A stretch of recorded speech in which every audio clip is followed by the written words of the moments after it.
जय गुरु जी, शुक्राना गुरु जी, अनंतमंतम शुक्राना, लख लख बार शुक्राना संगत जी।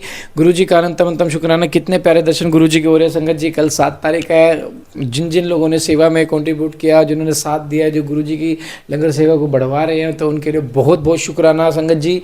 गुरु पास सेवा का मौका सबको देते हैं, लेकिन वो मिलती सिर्फ नसीब वालों को है, जिनका दिल सच्चा होता है, जो गुरु पा को सच्चे दिल से मानते हैं ना, वो सेवा को उनको जरूर मिलती है संगत जी। मेरा तो ये मानना। अब देखो, गुरु जी ने जिसको भी मौका दिया उसके कुछ ना कुछ कल्याण जरूर होना है संगत जी, उस सेवा के जरिए।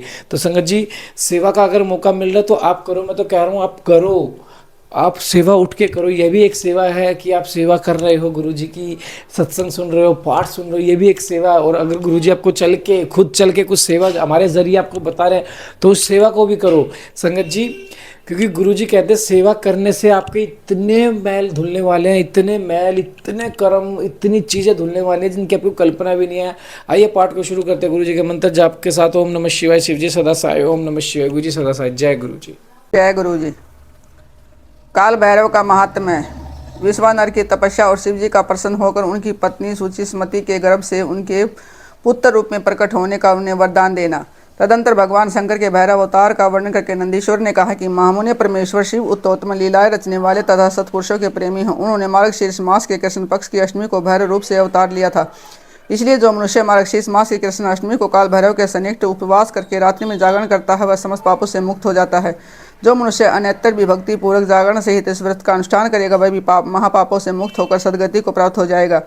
प्राणियों के लाखों जन्मों में किए हुए जो पाप हैं, वे सब के सब काल भैरव के दर्शन से निर्मल हो जाते हैं। जो मूर्ख काल भैरव के भक्तों का अनिष्ट करता है, वह इस जन्म में दुख भोग कर पुण्य दुर्गति को प्राप्त होता है। जो लोग विश्वनाथ के तो भगत हैं, परंतु काल भैरव की भक्ति नहीं करते, उन्हें महान दुख की प्राप्ति होती है। काशी में तो इसका विशेष प्रभाव पड़ता है। जो मनुष्य वाराणसी में निवास करके काल भैरव का भजन नहीं करता, उसके पाप शुक्ल पक्ष के चंद्रमा की भांति बढ़ते रहते हैं। जो काशी में प्रत्येक भोमवार की कृष्णाष्टमी के दिन कालराज का भजन पूजन नहीं करता, उसका पुण्य कृष्ण पक्ष के चंद्रमा के समान अक्षीण हो जाता है। तदंतर नंदीश्वर ने वीरभद्र तथा सर्वावतार का वृत्तांत सुनाकर कहा, ब्रह्मपुत्र भगवान शिव जिस प्रकार प्रसन्न होकर विश्वानर मुनि के घर अवतीर्ण हुए थे, शशि मौली के उस चरित्र को तुम प्रेम पूर्वक सुनो। उस समय वे तेज की निधि अग्नि रूप सर्वात्मा परम प्रभु शिव अग्निलोक के अधिपति रूप से ग्रहपति नाम से अवतीर्ण हुए। पूर्व काल की बात है। नर्मदा के रमणीय तट पर नरमपुर नाम का एक नगर था। उसी नगर में विश्वानर नाम के एक मुनि निवास करते थे। उनका जन्म सांडिला गोत्र में हुआ था। वे परम पावन पुण्य आत्मा, शिव भक्त, ब्रह्म तेज के निधि और जितेंद्रिय थे। ब्रह्मचारी आश्रम में उनकी बड़ी निष्ठा थी। वे सदा ब्रह्म यज्ञ में तत्पर रहते थे। फिर उन्होंने सुचिस्मति नाम की एक सद गुणवती कन्या से विवाह कर लिया। वे ब्राह्मणोचित कर्म करते हुए देवता तथा पितरों को प्रिय लगने वाला जीवन बिताने लगे। इस प्रकार जब बहुत सा समय व्यतीत होगा, तब उन ब्राह्मण की भार्या सुचिस्मति, जो उत्तम व्रत का पालन करने वाले थे, अपने पति से बोली, प्राणनाथ, स्त्रियों की योग जितने आनंदप्रद भोग हैं, उन सबको मैंने आपकी कृपा से आपके साथ रहकर भोग लिया, परंतु नाथ मेरे हृदय में एक लालसा चिरकाल से वर्तमान हो और वह गृहस्थों के लिए उचित भी है। उसे पाप आप पूर्ण करने की कृपा करें। स्वामी, यदि मैं वर पाने के योग्य हूँ और आप मुझे वर देना चाहते हैं, तो मुझे महेश्वर सरीखा पुत्र प्रदान कीजिए। उसके अतिरिक्त मैं दूसरा वर नहीं चाहते। नंदीश्वर कहते हैं कि मुझे पत्नी की बात सुनकर पवित्र व्रतपरायण ब्राह्मण विश्वानर अक्षण भर के लिए समाधिस्थ हो गए और हृदय में विचार करने लगे, ओहो, मैं इस सुख मांगी पत्नी से कैसा अत्यंत दुर्लभ वर मांगा है। यह तो मेरे मनोर्थ पथ से बहुत दूर है। अच्छा, शिव जी तो सब कुछ करने में समर्थ है। ऐसा प्रतीत होता कि मानो उन शंभु ने उनके मुख में बैठकर वाणी रूप से ऐसी बात कही, अन्यथा दूसरा कौन ऐसा करने में समर्थ हो सकता है। तदंतर वे एक पत्नीवर्ती मुनि विश्वानर पत्नी को आश्वासन देकर वाराणसी में गए और घोर तप करने के पश्चात भगवान शिव के वीरेशलिंग की आराधना करने लगे। इस प्रकार उन्होंने 1 वर्ष पर्यंत भक्तिपूर्वक उत्तम वीरेशलिंग की त्रिकाल अर्चना करते हुए अद्भुत तप किया। 13वां मास आने पर एक दिन वेद विजोर प्रातःकाल त्रिपथगामिनी गंगा के जल में स्नान करके जो ही वीरेश के निकट पहुंचे, तो यो ही तपोवन को उस लिंग के एक मध्य 8 वर्षीय विभूति भूषित बालक दिखाई दिया। उस नगन शिशु के नेत्र कानों तक फैले हुए थे, होठों पर गहरी लालिमा छाई हुई थी, मस्तक पर पीले रंग की सुंदर जटा सुशोभित और मुख पर हंसी खेल रही थी। वह सहस्रोज्योति अलंकार और चिता भस्म धारण किए हुए था। अपनी लीला से हंसता हुआ श्रुति सूक्तों का पाठ कर रहा था। उस बालक को देखकर विश्वानर मुनि कृतार्थ हो गए और आनंद के कारण उनका शरीर रोमांचित हो उठा था। बारंबार नमस्कार है यूं कहकर हृदय उद्गार फूट पड़ा। फिर वे अभिलाषा पूर्ण करने वाले 8 पदों द्वारा बाल रूपधारी पद्मानंद स्वरूप शंभु का सत्वन करते हुए बोले, विश्वानर ने कहा कि भगवान आप ही एकमात्र अद्वितीय ब्रह्म है। यह सारा जगत आपका ही स्वरूप है। यहाँ अनेक कुछ भी नहीं है। यह बिल्कुल सत्य है कि एकमात्र रुद्र के अतिरिक्त दूसरे किसी की सत्ता नहीं है, इसलिए मैं आप महेश की शरण ग्रहण करता हूँ। शंभो आप ही सबके करता रहता है ऐसे, तथा जैसे आत्म धर्म एक होते हुए भी अनेक रूप से दिखता है, उसी प्रकार आप भी एक रूप होकर नाना रूपों में व्याप्त हैं, फिर भी आप रूप रहित हैं, इसलिए आप ईश्वर के अतिरिक्त हैं। मैं किसी दूसरे की शरण नहीं ले सकता। जैसे रज्जु में सर्प है, सीपी में चांदी और मृग मरीचिका में जल प्रवाह का मान मिथ्या है, उसी प्रकार जिसे जान लेने पर वह विश्व प्रपंच मिथ्या सा भाषित होता है, उस महेश्वर की मैं शरण लेता हूँ। संभो जल में जो शीतलता, अग्नि में दाहकता, सूर्य में गर्मी, चंद्रमा में आह्लादकारिता, पुष्प में गंध और दुग्ध में घी वर्तमान है, वह आपका ही स्वरूप है। अतः मैं आपके शरण हूँ। आप कान रहित होकर शब्द सुनते हैं, नासिका विहीन होकर सूंघते हैं, पैर न होने पर भी दूर तक चले जाते हैं, नेत्रहीन होकर सब कुछ देखते हैं और जीव्या रहित होकर भी समस्त रसों के ज्ञाता हैं। भला आपको समय के रूप से कौन जान सकता है, इसलिए मैं आपकी शरण में जाता हूँ। इस आपके रहस्य को न तो साक्षात वेद ही जानता है, न विष्णु, न अखिल विश्व के विधाता ब्रह्मा, न योगिंद्र, न इंद्र आदि परम प्रधान देवताओं को भी इसका पता है, परंतु आपका भगत इसे जान लेता है। अतः मैं आपकी शरण ग्रहण करता हूँ। इस न तो आपका कोई गोत्र, न जन्म है, न नाम है, न रूप है, न शील हो, न देश। ऐसा होने पर भी आप त्रिलोकी के अधीश्वरता, संपूर्ण कामनाओं के पूर्ण करने वाले हैं, इसलिए मैं आपका भजन करता हूँ।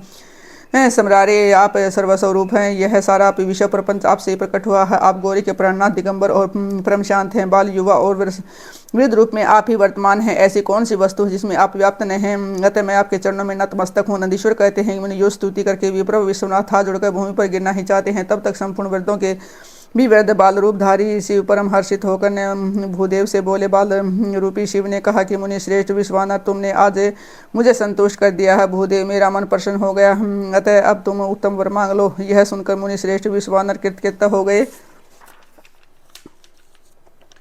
और उनका मन हर्ष मगन होगा, तथा वे उठकर बाल रूपधारी सकन बोले। विश्वानर ने कहा, प्रभावशाली महेश्वर, आप तो सर्वांतर्यामी से ऐश्वर्य संपन्न, सर्वथा भक्तों को सब कुछ दे डालने वाले हैं। भला आप सर्व से कौन सी बात छिपी है, फिर भी आप मुझे दीनता प्रकट करने वाली यांचा के प्रति आकृष्ट होने के लिए क्यों कह रहे हैं। महेशान, ऐसा जानकर आपकी जैसी इच्छा हो वैसा कीजिए। नंदीश्वर कहते हैं कि मुने पवित्र व्रत में तत्पर विश्वानर के इस वचन को सुनकर पावन शिशु रूपधारी महादेव हंसकर सूची से बोले। सूचे, तुमने अपने हृदय में अपनी पति सूचिस्मति के प्रति जो अभिलाषा रखी है, वह निसंदेह थोड़े ही समय में पूर्ण हो जाएगी। महामते, मैं सूचिमती के गर्भ से तुम्हारा पुत्र होकर प्रकट होऊंगा। मेरा नाम ग्रहपति होगा। मैं परम पावनता समस्त देवताओं के लिए प्रिय होऊंगा। जो मनुष्य 1 वर्ष तक शिव जी के सन्निकट में तुम्हारे द्वारा कथित इस पुण्यमय अभिलाष तक स्तोत्र का 3 काल पाठ करेगा, उसकी सारी अभिलाषा मैं पूर्ण करूंगा। इस स्तोत्र का पाठ पुत्र, गोत्र और धन का प्रदाता, सर्वथा शांतिकारक, सारी विपत्तियों का विनाशक, सर्ग और मोक्ष रूप संपत्ति का कर्ता, समस्त कामनाओं के पूर्ण करने वाला है। निसंदेह अकेला ही समस्त रोतों के समान है।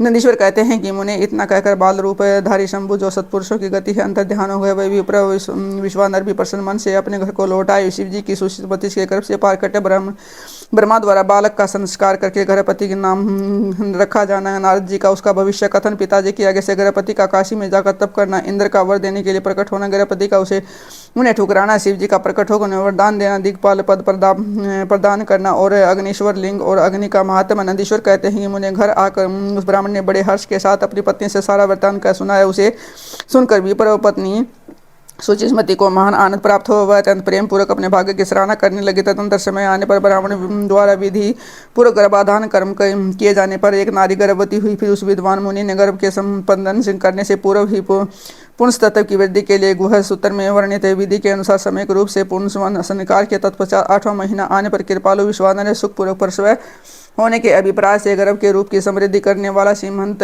संस्कार उत्पन्न कराया। तो तदुपरांत ताराओं के अनुकूल होने पर जब बृहस्पति के अंदरवती हुए और शुभ ग्रहों का योग आ, तब शुभ लगन में भगवान शंकर, जिनके मुख की कांति पूर्णिमा के चंद्रमा के समान तथा जो अरिष्ट रूपी दीपक को बुझाने वाला, समस्त अरिष्टों के विनाशक, भू भव स्व तीनों लोकों के निवासियों को सब तरह से सुख देने वाला है, उस सूचिस्मति के गर्भ से पुत्र रूप में प्रकट हुए। उस समय गंध को वाहन करने वाले वायु के वाहन में गए दिशा रूपी बंधुओं के मुख पर वस्त्र से बन गए और चारों ओर काली घटा उमड़ाई। वे घनघोर बादल उत्तम गंध वाले पुष्प समूह की वर्षा करने लगे। देवताओं की दूध बिंदियां बजने लगी। चारों ओर दिशाएं निर्मल हो गई। प्राणियों के मनों के साथ साथ सरिताओं का जल निर्मल हो गया। प्राणियों की वाणी सर्वथा कल्याणकारी प्रिय भाषिनी होठी संपूर्ण प्रसिद्ध ऋषि मुनिता देवता यंग किन्नरी विदाधर आदि मंगल द्रव्य लेकर पधारे। स्वयं ब्रह्मा जी ने नम्रतापूर्वक उसका जात कर्म संस्कार किया और उस बालक के रूप तथा वेद का विचार करके यह निश्चय किया कि इसका नाम ग्रहपति होना चाहिए। फिर 11वें दिन उन्होंने नामकरण की विधि के अनुसार वेद मंत्रों का उच्चारण करते हुए उसका ग्रहपति ऐसा नामकरण किया। तत्पश्चात उसके पितामह ब्रह्माचार्य वेदों में कथित आशीर्वादात्मक मंत्रों द्वारा उसका अभिनंदन करके हंस पर आरूढ़ हो अपने लोक को चले गए। तदुपरांत शंकर भी लौकी की गति का आश्रय ले उस बालक की उचित रक्षा का विधान करके अपने वाहन पर चढ़कर अपने धाम को पधार गए। इसी प्रकार श्री हरि ने अपने लोक की राह ली। इस प्रकार सभी देवता ऋषि मुनि आदि भी प्रशंसा करते हुए अपने अपने स्थान को पधार गए। तदंतर ब्राह्मण देवता ने यथा समय सब संस्कार करते हुए बालक को वेदाध्ययन करा। तत्पश्चात 9वां वर्ष आने पर माता पिता की सेवा में तत्पर रहने वाले विश्वानंदन गृहपति को देखने के लिए वहां नारद जी पधारे। बालक ने माता पिता सहित नारद जी को प्रणाम किया। फिर नारद जी ने बालक की हस्तरेखा जीव्या तालु आदि देखकर कहा कि मुनीश्वर विश्वानर, मैं तुम्हारे पुत्र के लक्षणों का वर्णन करता हूँ, तुम आदरपूर्वक उससे श्रवण करो। तुम्हारा यह पुत्र परम भयावान है। इसके संपूर्ण अंगों के लक्षण शुभ हैं, किंतु उसके सर्वगुण संपन्न संपूर्ण सब लक्षणों से समन्वित और चंद्रमा के समान संपूर्ण निर्मल कलाओं से सुशोभित होने पर भी विधाता ही इसकी रक्षा करे। इसलिए सब तरह के उपायों द्वारा इस शिशु की रक्षा करनी चाहिए, क्योंकि विधाता के विपरीत होने पर गुण में भी दोष हो जाता है। मुझे शंका है कि इसके 12वें वर्ष में इस पर बिजली अथवा अग्नि द्वारा विघ्न आएगा। यह कहकर नारद जी जैसे आए वैसे ही देवलोक को चले गए। संत कुमार जी कहते हैं, नारद जी का कथन सुनकर पत्नी सहित विश्वानर ने समझ लिया कि यह तो बड़ा भयंकर वज्रपात हुआ है। फिर वे हाय हाय मैं मारा गया यूं कहकर छाती पीटने लगी और पुत्र शोक से व्याकुल होकर गहरी मूर्छा के वशीभूत हो गई। उधर सुचिस्मती भी दुख से पीड़ित हो अत्यंत ऊंचे स्वर से हाहाकार करती हुई दाढ़ मारकर रो पड़ी। उसकी सारी इंद्रियां अत्यंत व्याकुल हो गई। तब पत्नी के आर्तनाद को सुनकर विश्वनाथ मूर्छा होकर त्याग कर उठ बैठे। ये क्या हुआ, ये क्या हुआ? उत्सवन में बोलते हुए कहने लगे, गृहपति जो मेरा बाहर विचरने वाला प्राण, मेरी सारी इंद्रियों का स्वामी था, मेरे अंतरात्मा में निवास करने वाला है, कहाँ है? माता पिता को इस प्रकार अत्यंत गुस्सोग्रस्त देखकर शंकर के अंश से उत्पन्न हुआ है। बालक गृहपति मुस्कुरा कर बोला। गृहपति ने कहा, माता जी तथा पिताजी बताइए, इस समय आप लोगों ने रोने का क्या कारण है?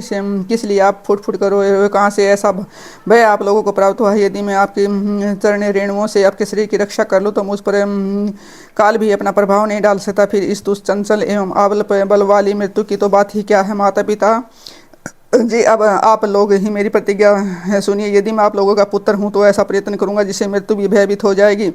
मैं सत्पुरुषों को सब कुछ दे डालने वाले सर्वज्ञ मृत्युंजय की भली भांति आराधना करके महाकाल को भी जीत लूंगा। यह आप लोगों से बिल्कुल सत्य कह रहा हूँ। नंदीश्वर कहते हैं कि मुने, जब वे द्विज दंपति जो शोक से संतप्त हो रहे थे, गृहपति के ऐसे वचन सुनकर जो अकाल में हुई अमृत की घन घोर वृष्टि के समान थे, सुनकर संताप रहित हो कहने लगे, बेटा तू उन शिवजी की शरण में जा जो ब्रह्मा आदि के भी कर्ता मेघवान अपनी महिमा से सभी अच्युत होने वाले विषय की रक्षामणि है। नंदीश्वर ने कहा कि मुने माता पिता की आज्ञा पाकर गृहपति ने उनके चरणों में प्रणाम किया। फिर उनकी प्रदक्षिणा करके उन्हें बहुत तरह से आश्वासन देवे वहां से चल पड़े और काशीपुरी में जाकर पहुंचे, जो ब्रह्मा और नारायण आदि देवताओं के लिए भी दुष्प्राय महाप्रलय के संताप का विनाश करने वाली विश्वनाथ द्वारा सुरक्षित थी, जो कंठ प्रदेश में हार की तरह पड़ी हुई गंगा से सुशोभिता विचित्र गुणशालिनी हर पत्नी गिरिजा से विभूषित थी। वहां पहुंचकर वे विप्र पहले मणिकर्ण का पर गए। वहां उन्होंने विधि पूर्वक स्नान करके भगवान विश्वनाथ का दर्शन किया। फिर बुद्धिमान गृहपति ने परमानंद मगन होते लोकी के प्राणियों की प्राण रक्षा करने वाले शिव को प्रणाम किया। उस समय उनकी अंजलि बंधी थी और शीघ्र झुका हुआ था। वे बारंबार शिवलिंग की ओर देखकर हृदय में हर्षित हो रहे थे। यह सोच रहे थे कि यह लिंग निसंदेह स्पष्ट रूप से आनंद कंद ही है। वे कहने लगे, ओहो, आज मुझे जो सर्वव्यापी श्रीमान विश्वनाथ का दर्शन प्राप्त हुआ है, इसलिए चराचर लोकी में मुझसे बढ़कर धन्यवाद का पात्र दूसरा कोई नहीं है। जान पड़ता है कि मेरा भाग्य होने से उन दिनों में महर्षि नारद ने आकर ऐसी बात कही थी, जिसके कारण आज भी मैं कृतकृत हो रहा। नंदीश्वर ने कहा कि मुने, इस प्रकार आनंदामृत रूपी रसो द्वारा पारण करके गृहपति ने शुभ दिनों में सर्वहितकारी शिवलिंग की स्थापना की और पवित्र गंगा जल से भरे हुए 108 कलशों द्वारा शिवजी को स्नान करके ऐसे घोर नियमों को स्वीकार किया है जो अकृतात्मा पुरुषों के लिए दुष्कर थे। नारद जी इस प्रकार एकमात्र शिव में मन लगाकर तपस्या करते हुए महात्मा गृहपति की आयु का 1 वर्ष व्यतीत हो गया। तब जन्म से 12वां वर्ष आने पर नारद जी के कहे हुए उस वचन को सत्य करते हुए वज्रधारी इंद्र उनके निकट पधारे और बोले, विप्र मैं इंद्र हो, तुम्हारे शुभ व्रत से प्रसन्न होकर आया हूँ। तुम अब वर मांगो, मैं तुम्हारी मनोवांछा पूर्ण कर दूंगा। तब गृहपति ने कहा कि भगवान, मैं जानता हूँ आप वज्रधारी इंद्र हैं, परंतु वृत्र शत्रु मैं आपसे वर याचना नहीं करना चाहता। मेरे वरदाग जो शंकर जी होंगे। इंद्र बोले, शीशो शंकर मुझसे भिन्न थोड़े ही, अरे मैं देवराज हूँ, अतः तुम अपनी मूर्खता का परित्याग करके वर मांग लेते, देर मत करो। गृहपति ने कहा कि पाक शासन आप अहिल्या का सतीत्व नष्ट करने वाला दुराचारी पूर्वत शत्रु ही है, नए आप जाइए, क्योंकि मैं पशुपति के अतिरिक्त किसी अन्य देव के सामने स्पष्ट रूप से प्रार्थना नहीं करना चाहता। नंदीश्वर ने कहा कि मुने, गृहपति के इस वचन को सुनकर इंद्र के नेत्र क्रोध से लाल हो गए। अपने भयंकर वज्र को उठाकर उस बालक को डराने धमकाने लगे। तब बिजली की ज्वालाओं से व्याप्त उस वज्र को देखकर बालक गृहपति को नारद के वाक्य समन हो गए। फिर तो वे भय से व्याकुल होकर मूर्छित हो गए। तदंतर अज्ञान अंधकार को दूर भगाने वाले गौरीपति शंभु वहां प्रकट हो गए। अपने हस्त स्पर्श से उसे जीवन दान देते हुए बोले, वत्स उठ तेरा कल्याण हो। तब रात्रि के समय मुंदे हुए कमल की तरह उसके नेत्र कमल खुल गए। उसने उठकर अपने सामने सैकड़ों सूर्यों से भी अधिक प्रकाशमान शंभू को उपस्थित देखा, उसके ललाट में तीसरा नेत्र चमक रहा, गले में नीला चिन्ह था, वर्ष ध्वजा पर वृषभ का स्वरूप दिख रहा था। वह अंबांग में गिरिजा देवी विराजमान थी, मस्तक पर चंद्रमा सुशोभित थी, बड़ी बड़ी जटाओं से उनकी अद्भुत शोभा हो रही थी। वे अपने आयुध त्रिशूल और आग जब धनुष धारण किए हुए थे, कपूर के समान गौरवर्णी का शरीर उनके प्रभाव घेरा था और गज चरम लपेटे हुए थे। उन्हें देखकर शास्त्र कथित लक्षणों द्वारा गुरु वचनों से जब गृहपति ने समझ लिया कि ये महादेव ही हैं, तब हर्ष के मारे उनके नेत्रों में आंसू छलक आए, गला रुंध गया और शरीर रोमांचित हो गया। वे क्षण भर तक अपने आप को भूलकर चित्रकूट एवं त्रिपुक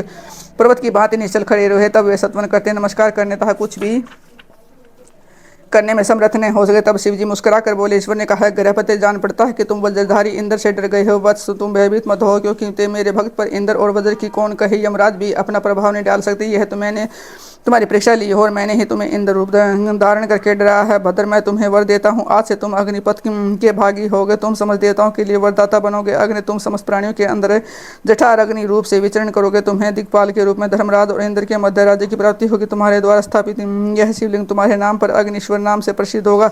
यह सब प्रकार के तेजों की वृद्धि करने वाला हुआ। जो लोग इस अग्निश्वर लिंग के भक्त होंगे, उन्हें बिजली और अग्नि का भय नहीं रह जाएगा। अग्निमान नामक रोग नहीं होगा, न कभी अकाल मृत्यु हुई होगी। काशीपुर में स्थित संपूर्ण समृद्धियों के प्रदाता अग्निश्वर की बलि भांति रचना करने वाला भक्त यदि प्रारब्धवश किसी अन्य स्थान में मृत्यु को प्राप्त होता है, तो वह वही लोक में प्रतिष्ठित होगा। नंदीश्वर कहते हैं कि मुने यो कहकर शिव जी ने गृहपति के बंधुओं को बुलाकर उनके माता पिता के सामने उस अग्नि का दिग्पति पद पर अभिषेक कर दिया और स्वयं उसी लिंग में समा गए था। इस प्रकार मैंने तुमसे परमात्मा शंकर के गहीपति नामक अन्य अवतार का, जो दुष्टों को पीड़ित करने वाला है, वर्णन कर दिया है। जो सुदृढ़ पराक्रमी जितेंद्रिय पुरुष अथवा सत्व संपन्न स्त्रियां अग्नि प्रवेश कर जाती हैं, वे सब के सब अग्नि सरीखे है, तेजस्वी होते हैं। इसी प्रकार जो ब्राह्मण और अग्निहोत्र प्राण ब्रह्मचारिता पंचाग्नि का सेवन करने वाले में अग्नि के समान वर्चस्वी होकर अग्निलोक में विचरते हैं। जो शीतल काल में शीत निवारण के निमित्त बोझ लकड़ियां दान करता है, अथवा जो अग्नि की इष्टि करता है, वह अग्नि के सन्निकट निवास करता है। जो श्रद्धापूर्वक किसी अनाथ मृतक का अग्नि संस्कार कर देता है, अथवा स्वयं शक्ति न होने पर दूसरे को प्रेरित करता है, वह अग्निलोक में प्रशंसित होता है।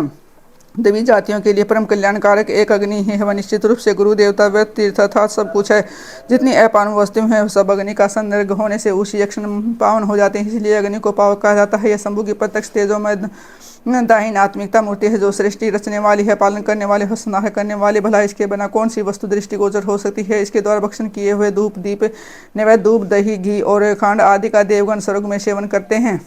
जय गुरु जी, शुक्राना गुरु जी। संगत जी, गुरु जी का अनंतम शुक्राना। संगत जी, कल 7 तारीख है और मतलब आज आप 7 तारीख को अभी आप पाठ सुनोगे, लेकिन हम आज रिकॉर्ड करें 6 तारीख को। तो संगत जी, जिस संगत ने हमारे साथ सेवा में कंट्रीब्यूशन किया, उसके तहे दिल से ले शुक्राना शुक्राना शुक्राना मेरे मालिक गुरुपाल, जिन्होंने भी अपनी श्रद्धा भाव रख के जो भी अपने काम को मन में रख के कंट्रीब्यूशन किया, प्लीज़ उस गुरुपा उनको ब्लेस करना और उनको तरक्की देना। गुरुपा सभी संगत को तरक्की देना। संगत जी, ये नहीं है कि जिसने कंट्रीब्यूट नहीं किया उसने नहीं, लेकिन जिसने भी आपकी सेवा को स्वीकार किया, आपने सबके लिए सेवा दी थी, लेकिन कुछ लोगों ने स्वीकार किया, कुछ ने तो किया ही नहीं।